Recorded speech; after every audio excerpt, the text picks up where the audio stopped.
তো রিজু চলে গেছিলো কাজে, আবার এলো, কোনোদিন আসে না খেতে, তো খেতে আসেনি কিন্তু ও এসছে কী করতে এসছিস? ওই যে পাশে মাল আসে, আমাদের বাড়ির কাছে এই বাস স্ট্যান্ড, তো যেখানে কাজ করে সেখান থেকে আমাদের বাড়ি অনেকটা 2-2.5 কিলোমিটার। তো তারপরে হচ্ছে বাসে মাল লেনদেন হয় কৃষ্ণনগর থেকে আসে, তাই তো, না বহরমপুর থেকে, যাই হোক হবে। তো দাদা সবাই যাবে, আমি দিতে ও, আসলাম। মাল ওই দিতে দিক দিয়ে, আসলি, ওই দিক থেকে তো বাসে ব্যথায় করে নিয়ে দূরে, গেল তাই তো? ও আচ্ছা। ওই দিকে তো ব্যথায় দূরে হচ্ছে।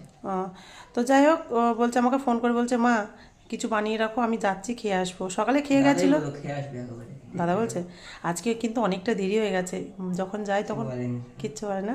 সত্যি দাদা ভীষণ ভালোবাসে ওকে। তো মানে ছোট তো, সেই কারণে আরও কিছু বলে না।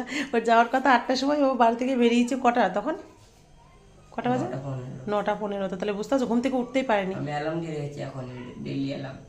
ফোন যদি রাতে বেলা কেড়ে নাও, ঠিক আমি আছে। বিছানা তলায় রেখে দেবো, আর নিচে ওকে রেখে দেবো।